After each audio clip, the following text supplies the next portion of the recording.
Wings of Fire, The Hidden Kingdom, Part 3, A Throne in the Treetops, Chapter 31. "How dare you accuse us of cheating?" Magnificent demanded. "The better question, how dare you cheat?" Glory demanded right back. "My teammate's loss was right here in front of us the whole time," said the Queen. "These three were," said Glory, pointing to the furballs that were clambering up to Exquisite's shoulders. "We know Exquisite has several others who could have been planted out there in the trees, just waiting to get in the way if it looked like she wasn't going to win." Said Grandeur, narrowing her eyes. She'd been sitting in the same position, looking bored and regal throughout the race. "Ridiculous," squashed Exquisite. "Her sloths aren't nearly smart enough for that," said Magnificent. "They most certainly are," Exquisite snapped. Flaring her wrath, she glanced at Glory and carefully settled it again. "But they would never do such a thing."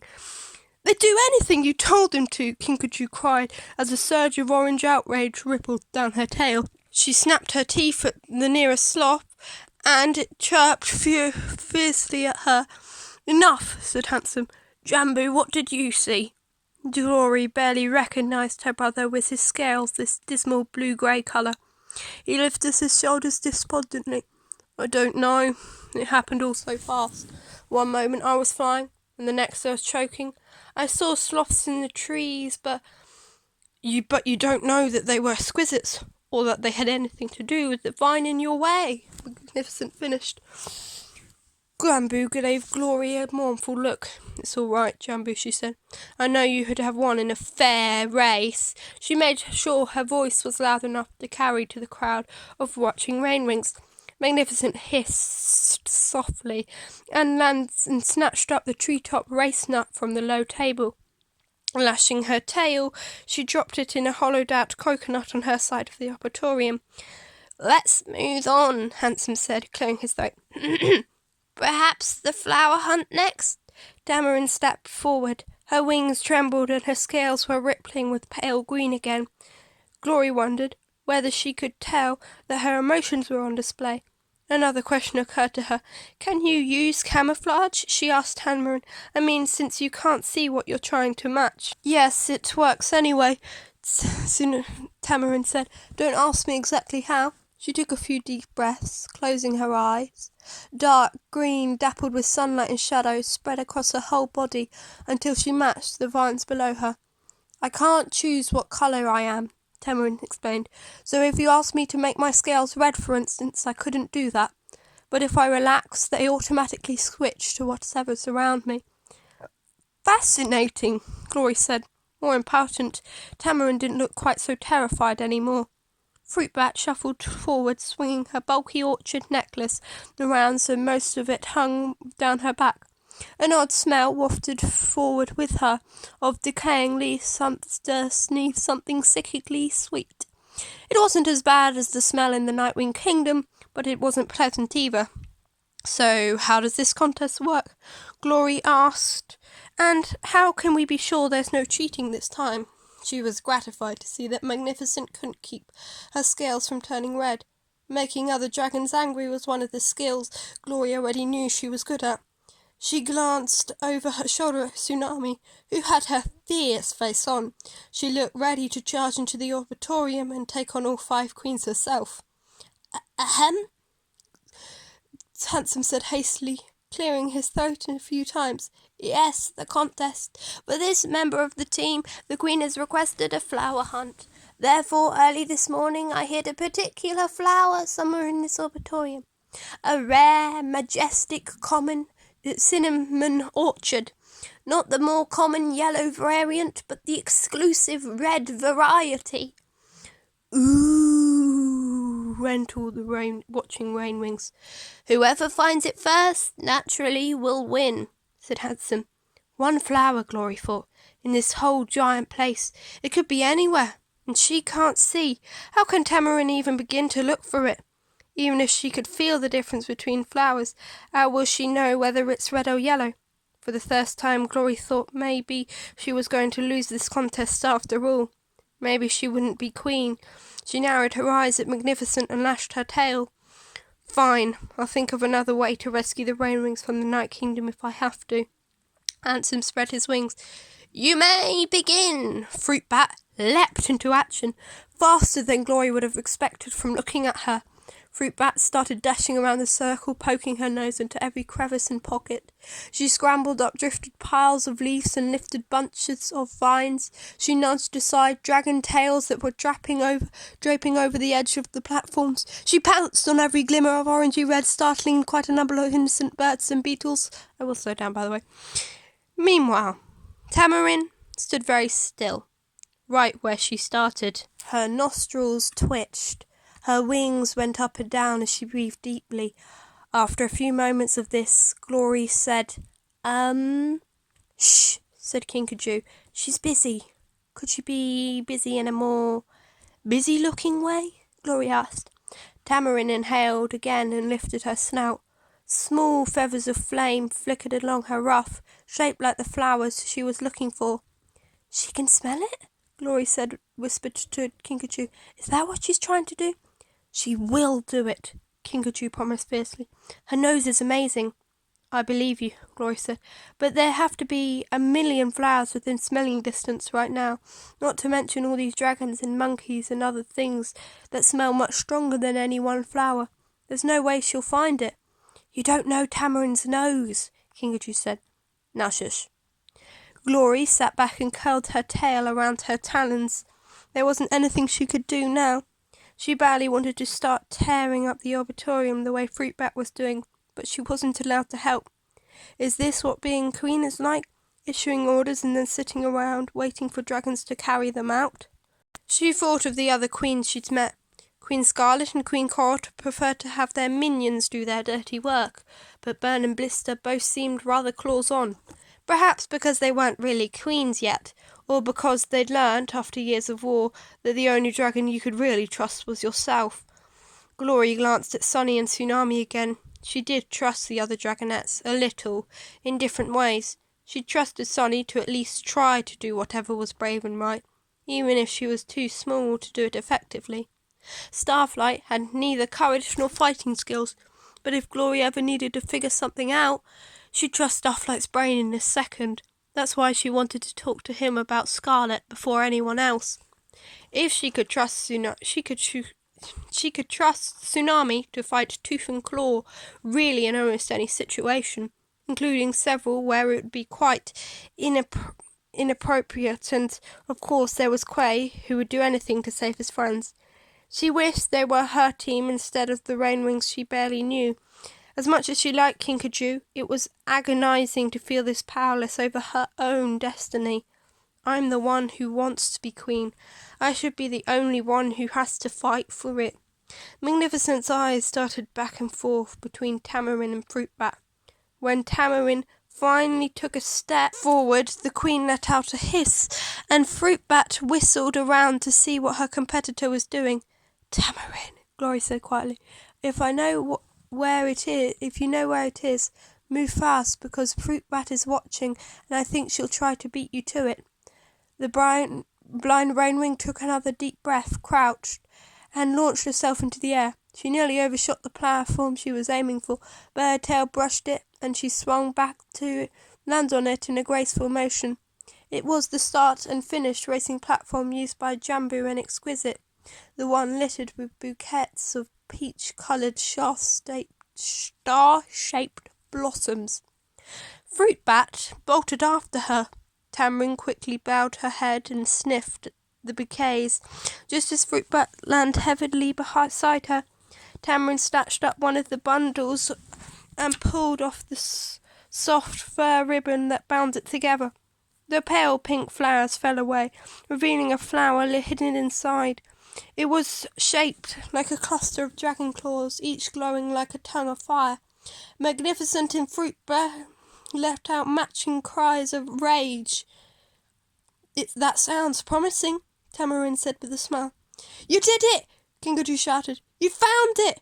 She poked Glory with her tail beaming. "Told you she could do it!" If Rainwings had fire, Glory was pretty sure Magnificent would have smoke coming out of her ears and nose. "Nicely done," Glory said as Tamarin landed beside them again, clutching the flowers in her claws. "I'm really impressed." Glory sauntered over to the table and took the flower hunt nut.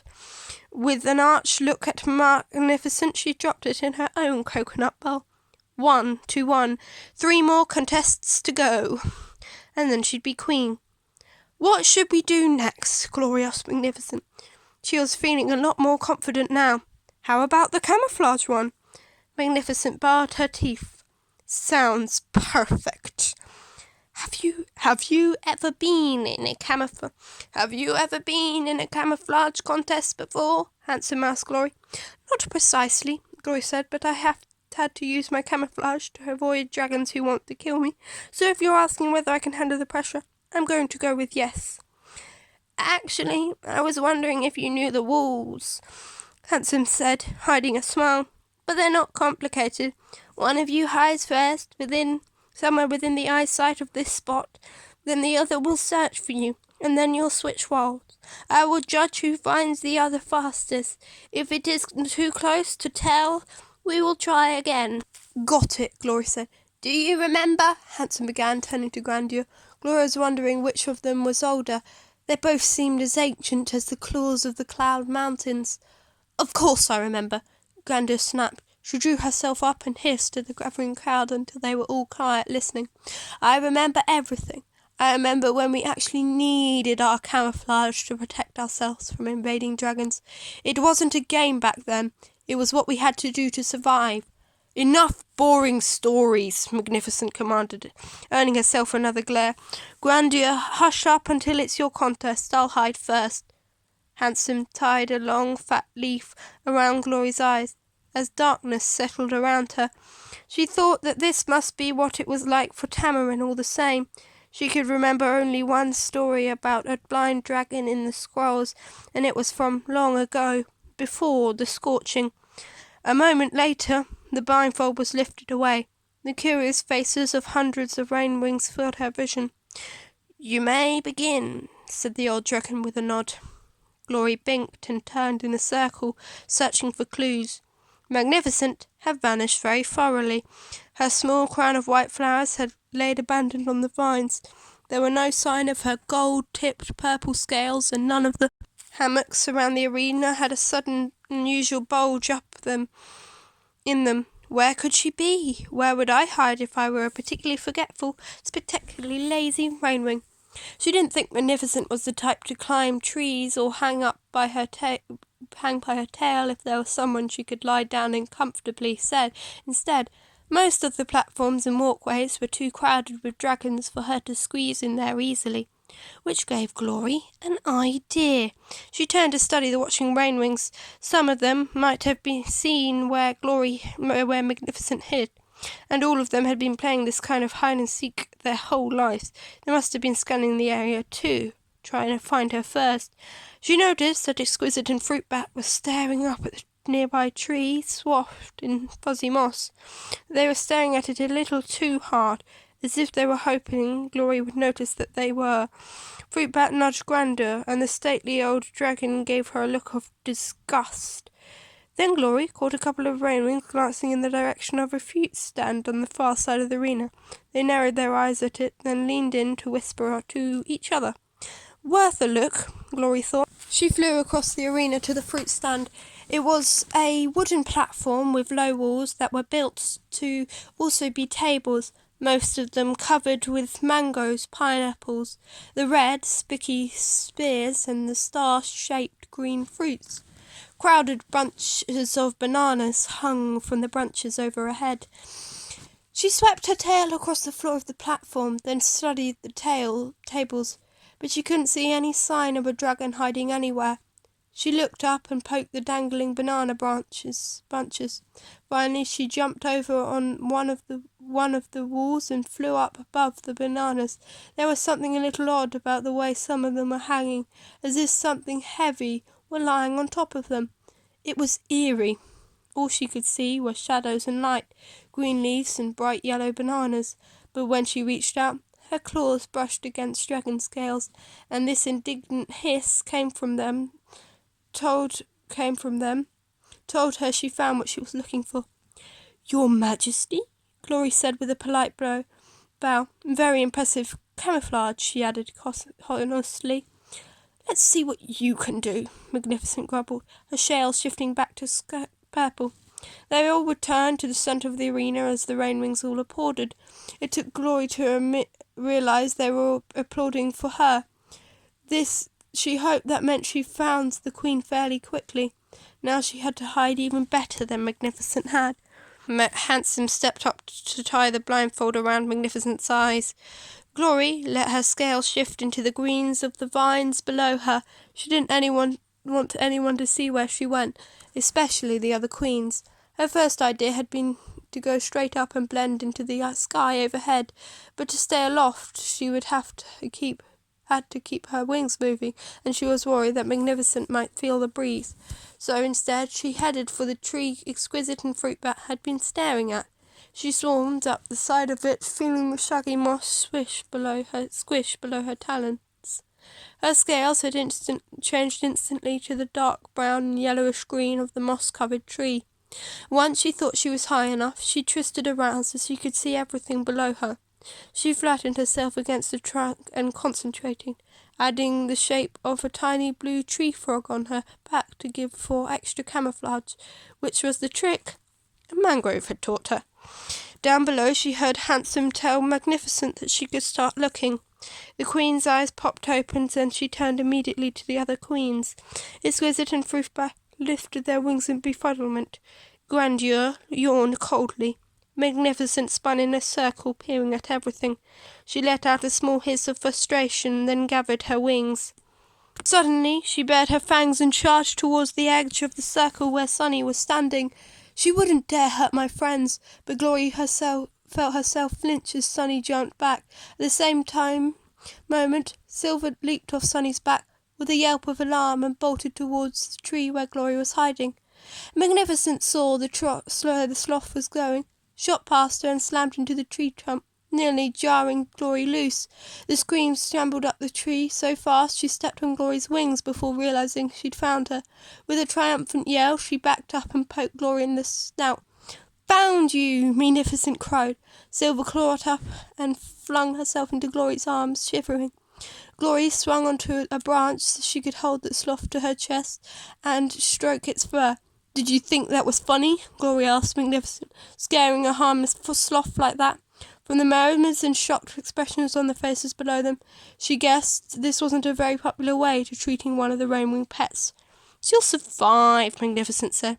"And here's the important part. I won." Glory looked down at Handsome with a sinking feeling.